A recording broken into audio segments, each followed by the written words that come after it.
बहू और बुलेट। घर के बाहर फट फट फट की जोर से आवाज हुई। सीमा को लगा कि पटाखे फूट रहे हैं। वो डर के मारे घर से बाहर निकली। देखा तो सामने योगेश यानी कि पतिदेव एक बुलेट बाइक पर बैठे हैं। अरे डर गई क्या? बाइक लेकर आया हूँ तुम्हें घुमाने के लिए। सच में? मुझे लगा पटाखे फूट रहे हैं। अरे पटाखे भी फूटेंगे और मिठाई भी बटेगी। माँ को तो बुलाओ। माँ भी बाहर आ जाती है। अरे योगेश बेटा, इतनी जल्दी आ गया? और ये गाड़ी किसकी है? साहब की है? हाँ माँ, तुम्हारा बेटा साहब से कम है क्या? मेरी ही है। अरे बेटा, इतनी बड़ी गाड़ी ले ली, इससे तो तू घोड़ा ही ले लेता। महंगी पड़ी होगी ना? माँ महंगी सस्ती छोड़ो और मिठाई लाया हूँ, गांव में बंटवा दो। अरे बंटवा क्यों दो? पीछे बैठो, गांव में बांट कर आते हैं। सब खुश थे। योगेश गांव के बाहर एक कोयले की खादान में मजदूरी करता था। मेहनत और अकल से उसने वहां ठेकेदारी का काम सीख लिया और सूझबूझ से ठीक ठाक पैसा बनाने लगा। गांव में बात फैल गई कि योगेश के घर धमाका गाड़ी आई है। ऐसी गाड़ी पहले कभी किसी ने गांव में तो देखी नहीं थी। योगेश और माँ गाड़ी से वापस घर आ जाते हैं। बेटा, बाबूजी ऊपर से देख रहे होंगे और आशीर्वाद भी दे रहे होंगे तुझे।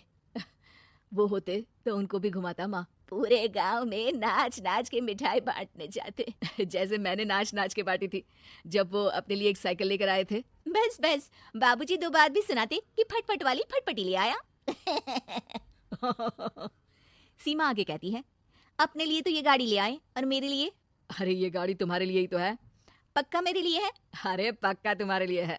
अगली सुबह जब योगेश सो रहा होता है तो उसे बाहर से गाड़ी की आवाज आती है। वो घबरा कर चिल्लाता है, चोर चोर, मेरी गाड़ी ले जा रहा है, चोर चोर। माँ भी जागती है और योगेश के साथ दरवाजे की तरफ भागती है। जैसे ही दोनों बाहर निकलते हैं तो देखते हैं कि सीमा गाड़ी चला रही है। अरे बहू, नाक कटवाओगी क्या? ये क्या कर रही हो? अरे गिर जाओगी, ये क्या कर रही हो तुम? सीमा गाड़ी को रोक कर कहती है, सारे गांव में घुमा लाई, कहीं नहीं गिरी। क्या? सारे गांव में घुमा लाई? अरे लोग क्या कहेंगे बहू, सोचा क्या एक बार? यही कहेंगे कि कितनी अच्छी गाड़ी है। अरे तुम्हारे बारे में। हाँ, कहेंगे ना कि देखो कितनी अच्छी गाड़ी पर बैठी है। बहू गाड़ी रखकर योगेश और सासू माँ के पास जाती है।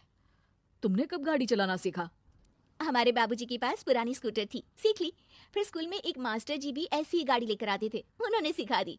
हाँ, स्कूल के मास्टर आजकल यही सब तो सिखा रहे हैं। पढ़ाई का कुछ सिखाते तो कुछ भला होता।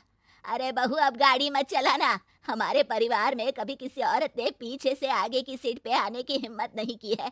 तुम भी मत करना, समझी? जी समझ गई माँ जी।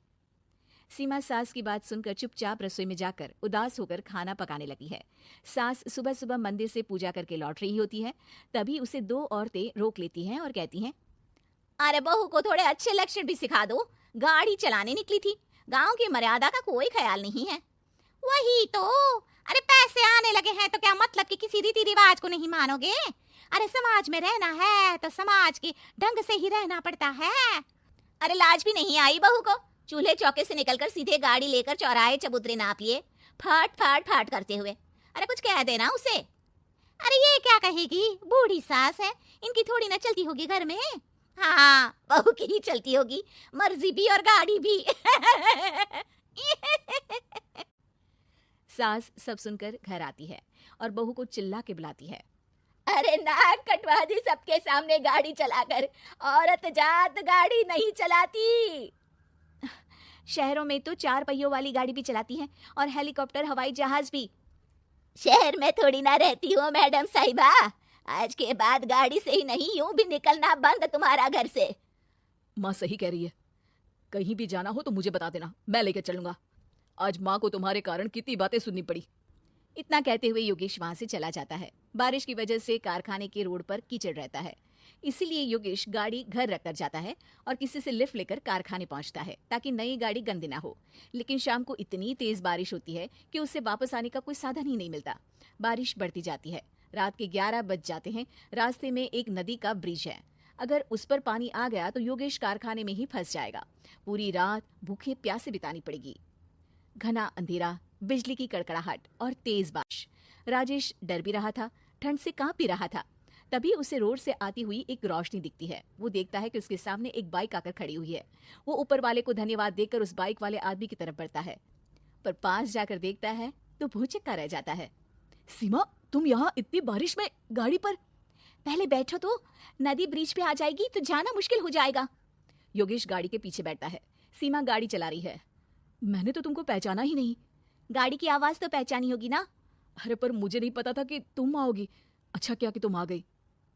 माँ नहीं आने दे रही थी, पर हमेशा पति पत्नी की रक्षा थोड़ी ना करेगा, पत्नी को भी तो करनी चाहिए। योगेश को सुबह अपने किए पर पछतावा होता है।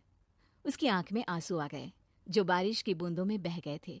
उसके बाद सीमा को सास ने और योगेश ने खुशी खुशी समाज की सीमा लांघने की मंजूरी दे दी। अब वो जहां भी जाती फट फट फट गाड़ी पे ही जाती।